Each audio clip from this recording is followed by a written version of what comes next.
Good morning student, welcome to my channel Chemistry Classes by Pooja Kaushik. So in this very lecture we are going to discuss about law of chemical combination. बच्चे अभी हम 11th class का first chapter study कर रहे हैं, that is some basic concept of chemistry. So this is the lecture number 4. Okay, this is what the lecture number 4 of this very chapter. तो बच्चे अभी तक जो किया है वो बिल्कुल बेसिक टर्मिनोलॉजी से बात की थी, लेकिन अब हम जो करने जा रहे हैं बच्चे वो क्या है, बहुत इंपॉर्टेंट पार्ट इस पूरे के पूरे चैप्टर का. That is what the law of chemical combination. What the law of chemical combination? Okay. So in this very chapter, we are going to discuss about the 5 different laws given by 5 different scientists. Okay. So the name of those laws are: number 1, conservation of mass, law of conservation of mass. First, law of definite proportion. Second, law of what? Multiple proportion. Gies-Leucic law as well as Avogadro's law. ठीक है बच्चे, ये है हमारे laws के names जो आज हम पढ़ने जा रहे हैं. हर एक लॉ बहुत ज्यादा इंपॉर्टेंट है, बहुत ज्यादा क्रूशियल है. Okay, so starting from the very beginning, number 1, the conservation of mass. ये बहुत सिंपल सा लॉ है बच्चे, जो हम पहले भी पढ़ते आ रहे हैं. That means law of conservation of mass क्या कहता है? मास can neither be created nor be destroyed. Okay, that means mass ना हम क्रिएट करते हैं ना वो डिस्ट्रॉय होता है. It can only be convert from one form to another. Like for example, mass जो होता है ना बच्चे, आइंस्टाइन की बहुत फेमस इक्वेशन है E = mc². यानी कि मास जो है वो डिस्ट्रॉय नहीं हो सकता, बट मास एनर्जी में कन्वर्ट हो सकता है, एनर्जी मास में कन्वर्ट हो सकती है. बट जो कंडीशन है that is that substance has to travel more than the speed of light, that is 10⁻⁷ okay, इसका मतलब क्या हुआ बच्चे कि इतनी ज्यादा स्पीड से आज तक हम कभी ये स्पीड अटेन ही नहीं कर पाए. इस वजह से मास जो है वो हमारा अभी एनर्जी में कन्वर्ट नहीं हो रहा है. इसका मतलब जो मास रिएक्शन के पर्सपेक्टिव से अगर मैं बात करूं, दैट मींस जितना मास रिएक्टेंट साइड पे होगा, सेम अमाउंट ऑफ मास कहां होगा बच्चे? प्रोडक्ट साइड पे होगा. Very good.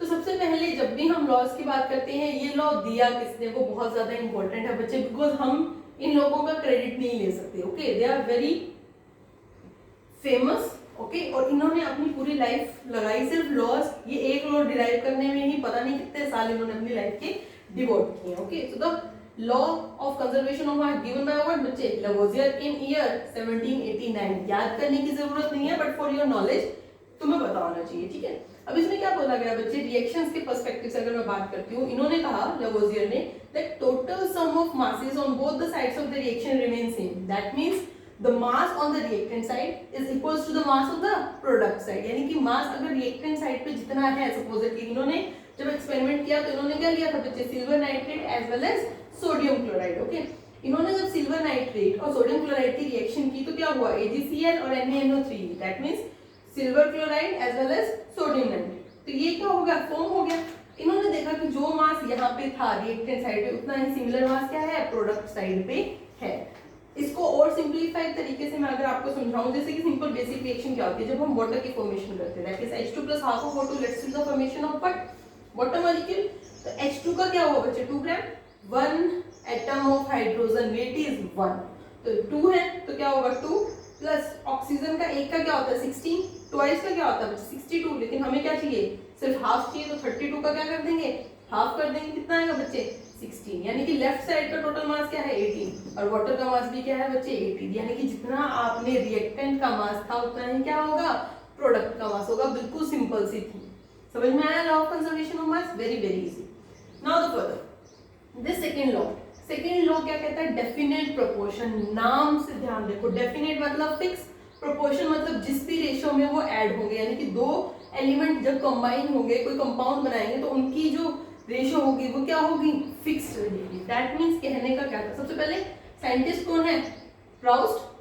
कौन से ईयर में दिया बच्चे लो? 1799 में दिया. Very good. इन्होंने क्या कहा? इन्होंने कहा pure, underline term, pure chemical compound always contain same element. यानी कि जो प्योर कंपाउंड हमारे पास होते हैं उसमें जिस एलिमेंट से वो मिलके बना है वो क्या होते हैं?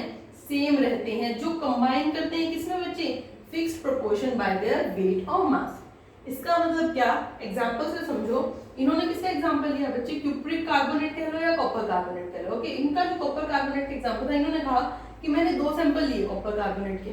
ओके, एक सैंपल जो नेचर में अकर करता है दैट इज नेचुरली अकरिंग. दूसरा क्या लिया बच्चे? सिंथेटिकली, यानी कि जो इन्होंने लैब में सिंथेसाइज किया.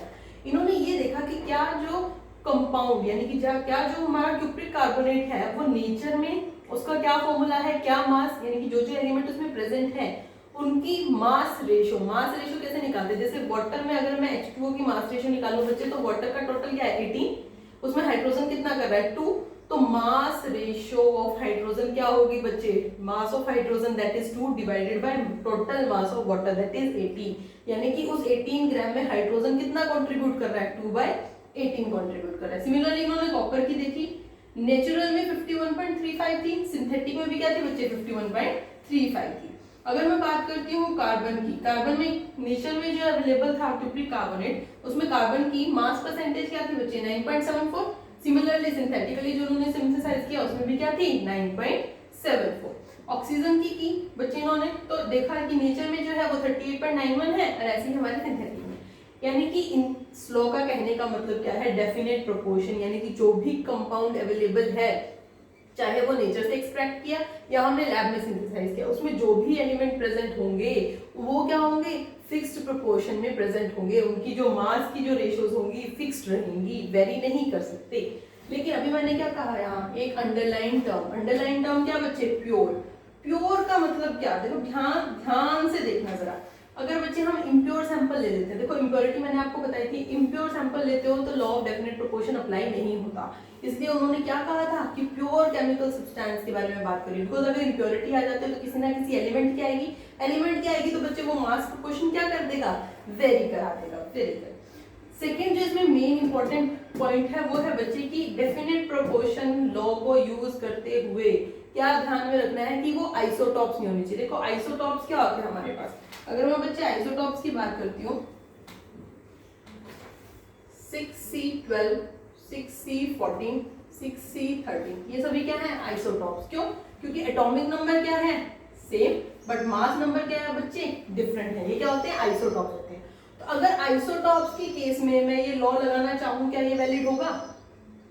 बिल्कुल भी वैलिड नहीं होगा। क्यों?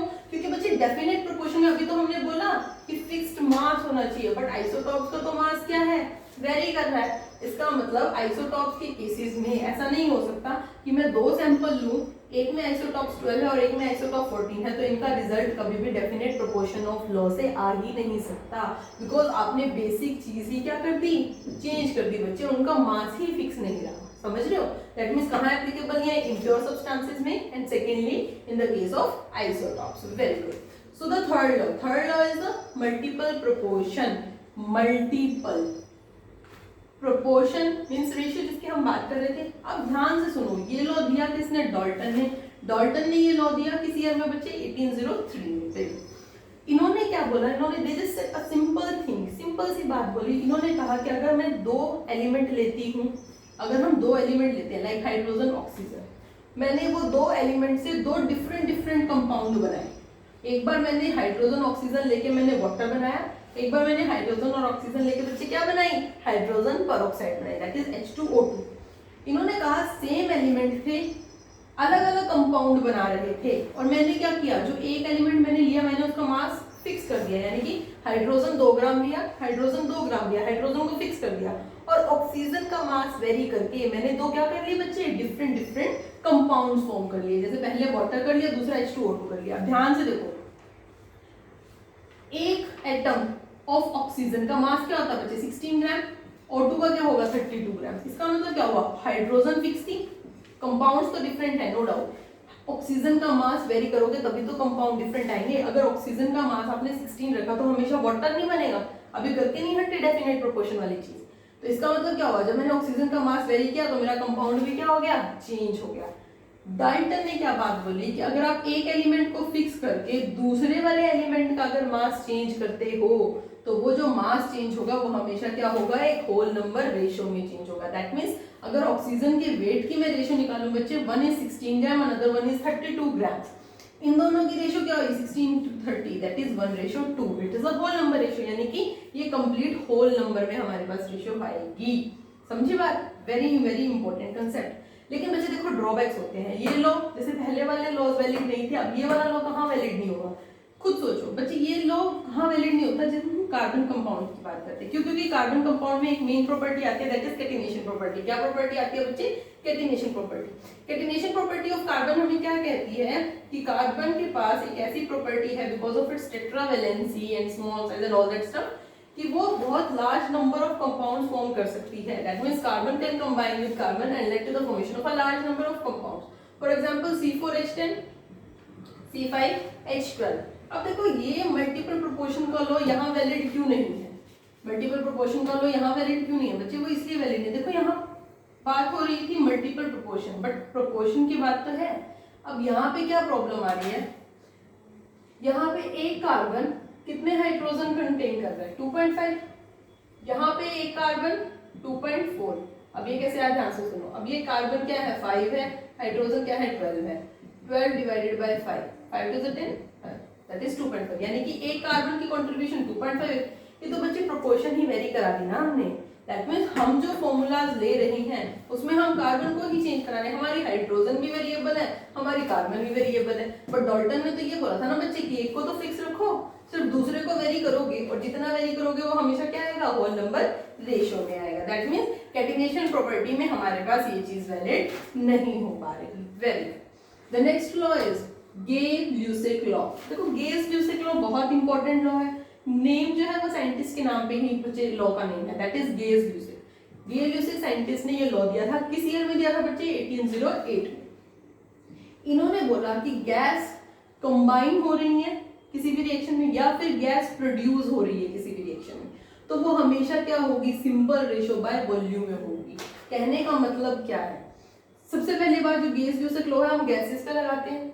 दूसरी बात, जब भी हम गैस की बात करते हैं तो हम टेम्परेचर प्रेशर की बिल्कुल बात करेंगे। क्यों? क्योंकि टेम्परेचर और प्रेशर के विद रिस्पेक्ट टू बच्चे गैस में सबसे ज्यादा वेरिएशन आती है। ओके, तो इसका मतलब इन्होंने बोला बच्चे कि अगर मैं दो कोई भी गैसेस लेती हूँ, या तो वो प्रोड्यूस हो रही है या वो कंबाइन हो रही है। Like let us suppose in this example H2 is a gas, oxygen is a gas, they both are combining, यानी कि दो गैस एक केमिकल रिएक्शन में कंबाइन हो रही है। कुछ फिक्स टेम्परेचर है, कुछ फिक्स प्रेशर, यानी कि टेम्परेचर और प्रेशर वेरी नहीं हो रहा। तो उसने बोला बच्चे कि ये जब कंबाइन होगी तो ऐसा ही नहीं कि किसी के साथ भी कुछ कंबाइन हो जाए, ये जब भी कंबाइन होती है हमेशा किसमें कंबाइन होती है? सिंपल रेशियो या फिर होल रेशियो में।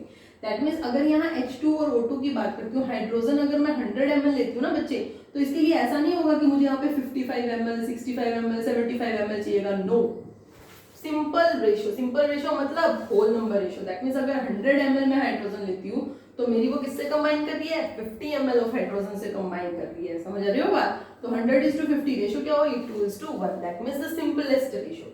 अब यही बात तो हमने बच्चे यहाँ बात नहीं की थी, अगर आपको याद हो कि लॉ ऑफ डेफिनेट प्रोपोर्शन में, कि जब भी वो कंबाइन करेंगे तो फिक्स रेशियो में कंबाइन करेंगे बाय मास। यहाँ क्या बात हो गई? गैस की बात कर रहे हैं, तो किस में बात कर रहे हैं? वॉल्यूम में बात कर रहे हैं। यानी कि इस गे-ल्यूसिक लॉ का अगर मैं सेकंड नाम दूं तो क्या मैं नाम दे सकती हूँ बच्चे? Law of definite proportion by volume. क्यों? यही तो बात बोली कि अगर गैसेस कंबाइन हो रही है तो वो हमेशा फिक्स्ड रेशियो में कंबाइन होंगी, बट वॉल्यूम वाली रेशियो में। जबकि डेफिनेट प्रोपोर्शन में हमने क्या बोला था बच्चे? कि कंबाइन होंगी लेकिन फिक्स्ड प्रोपोर्शन बाय मास वाली रेशियो में। Very good.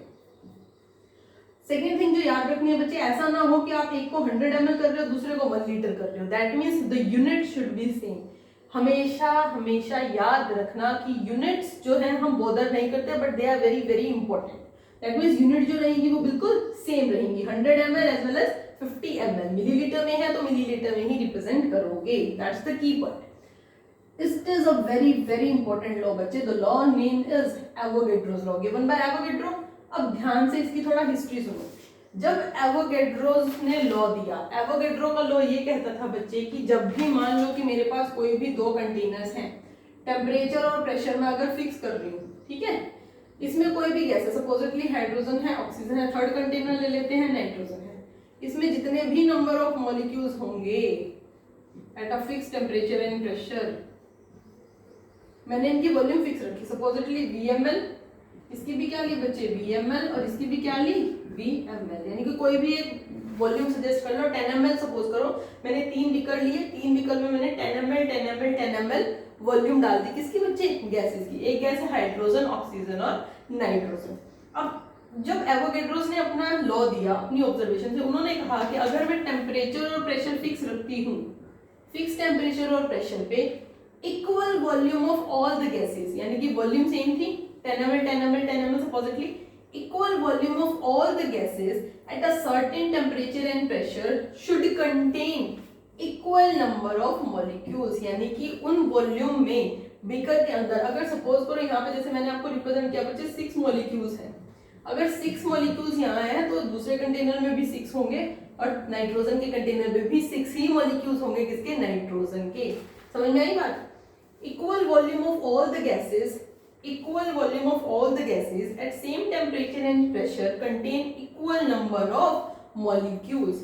अब जरा हिस्ट्री समझो, अभी तक बच्चे जिस टाइम पे ये लॉ इन्होंने दिया एवोगैड्रोस ने, उस टाइम पे सबसे फेमस थ्योरी चल रही थी, सबसे फेमस जो चल रहा था वो चल रही थी बर्ज़ेलियस हाइपोथेसिस। क्या चल रही थी बच्चे? बर्ज़ेलियस हाइपोथेसिस। अब बर्ज़ेलियस हाइपोथेसिस से पहले की बात करें, जब हमारे जो डाल्टन थे, जो साइंटिस्ट थे जिन्होंने अभी यहाँ पे लॉ भी दिया ना बच्चे मल्टीपल प्रोपोर्शन का, डाल्टन का उस टाइम पे ये कहना था कि जो हमारे एटम्स होते हैं ना बच्चे, डाल्टन का क्या कहना था? डाल्टन का कहना था कि जैसे हमारे एटम्स हैं, सेम एलिमेंट के एटम्स कंबाइन नहीं करेंगे। इनका कहने का मतलब क्या था कि ऑक्सीजन और ऑक्सीजन का एटम मिलके कभी O2 नहीं बना सकता। ये तब तक ऐसा मानते थे, और ये नहीं, इवन बहुत सारे साइंटिस्ट ये मानते थे कि जो मॉलिक्यूल बनता है ना वो हमेशा क्या होता है, अपोजिट के बीच में बनेगा। दैट मीन्स जैसे कि कार्बन और ऑक्सीजन की कार्बन मोनोऑक्साइड बनी, यानी कि डिफरेंट एटम ऑफ एलिमेंट, यानी डिफरेंट एलिमेंट के एटम कंबाइन करके मॉलिक्यूल बना सकते हैं, लेकिन जो सेम एटम होगा उसके एलिमेंट कंबाइन करके मॉलिक्यूल नहीं बनाएंगे। ये उस टाइम पे माना जाता था, और इन्हीं के मानने की वजह से बर्ज़ेलियस ने जो अपनी हाइपोथेसिस दी थी वो लगभग सिमिलर थी एवोगैड्रोस लॉ के, लेकिन ये वैलिड क्यों नहीं हो पाई? इसलिए वैलिड नहीं हो पाई बच्चे क्योंकि इसने, बर्ज़ेलियस ने क्या बोला? बर्ज़ेलियस ने बोला कि at the same temperature and pressure the equal volume of all the gases, क्या डिफरेंस है, जरा छोटा सा difference, the equal volume of all the gases contain equal number of atoms. क्या बोला इन्होंने? Contains equal number of atoms.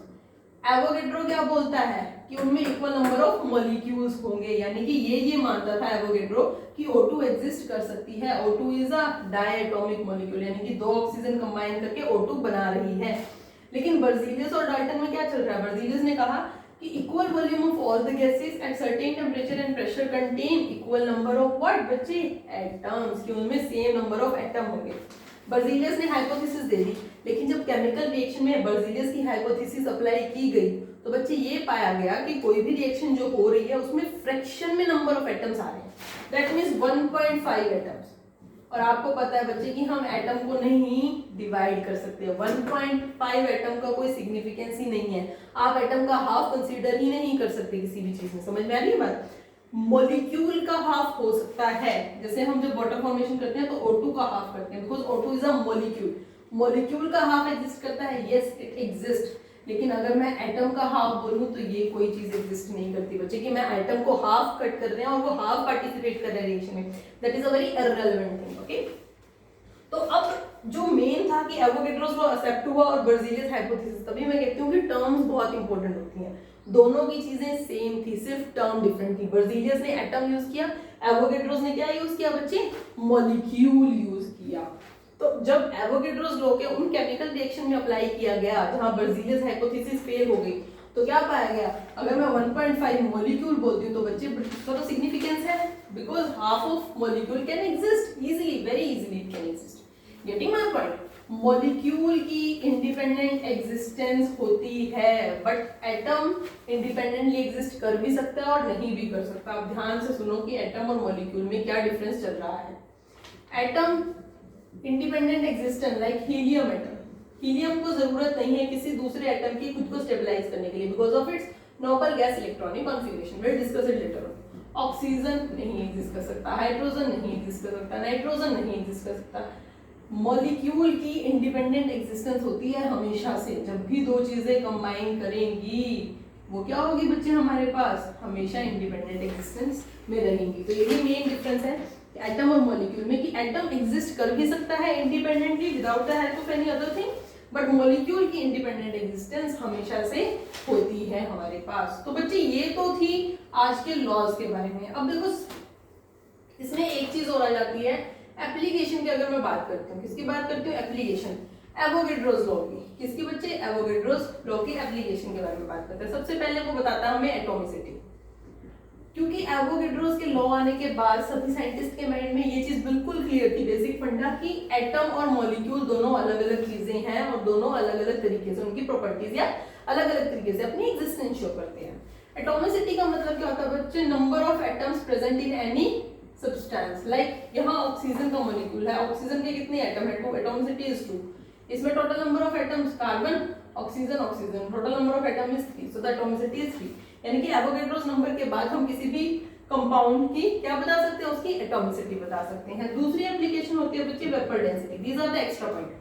देखो vapour density की अगर मैं बात करती हूँ, वेपर डेंसिटी हमारे पास क्या होती है बच्चे, रेशियो होती है। वेपर डेंसिटी क्या होती है, रेशियो होती है किसका, mass of supposedly V ml of gas, जो भी आपने ली, डिवाइडेड बाय व्हाट बच्चे, mass of V ml of hydrogen gas. तो ये होती है वेपर डेंसिटी, यानी कि एवोगैड्रोस लॉ के एप्लीकेशन से हम क्या कर सकते हैं, वेपर डेंसिटी भी कैलकुलेट कर सकते हैं और एटॉमिसिटी भी कैलकुलेट कर सकते हैं। तो these are the 5 laws which we have discussed today, they are very very important with respect to this chapter. हमेशा बच्चे एग्जाम में इन लॉज में से क्वेश्चन आता ही आता है। बहुत सिंपल, बहुत बेसिक लॉज है, ध्यान से इन्हें एक एक लॉज को आराम से स्टडी करना। ओके, तो एक बार अगर आपने ये लॉज अपने माइंड में सेट कर लिए बच्चे, तो उसके बाद कभी भी दिक्कत नहीं आएगी। हमने क्या किया, कंजर्वेशन ऑफ मास के बारे में बात की, डेफिनेट प्रोपोर्शन के बारे में बात की, मल्टीपल प्रोपोर्शन के बारे में बात की, फिर गेज-ल्यूसेक लॉ के बारे में बात की बच्चे, और एवोगैड्रोस लॉ के बारे में बात की। गेज-ल्यूसेक लॉ को क्या भी बोलते हैं, law of definite proportion by volume भी कहा जाता है। बर्ज़िलियस हाइपोथेसिस और डाल्टन का उस टाइम पे क्या कहना था, देखो हिस्ट्री जरूरी है, जब तक तुम्हें ये नहीं पता होगा कि लोगों को पता ही नहीं था एटम और मॉलिक्यूल का डिफरेंस। तो एवोगैड्रोस लॉ इकलौता ऐसा लॉ था जिसके बाद साइंटिस्ट के माइंड में बहुत क्लियर हो गया कि मॉलिक्यूल और एटम के बीच में क्या डिस्टिंक्शन है। इसने सबसे पहले डिस्टिंक्शन लोगों को बताई। आई होप बच्चे आपको ये लेक्चर समझ में आया होगा, और ये बहुत इंपॉर्टेंट लॉज है, तो इन्हें ध्यान से सुनना और ध्यान से समझने की कोशिश करना। ओके बच्चे, थैंक यू।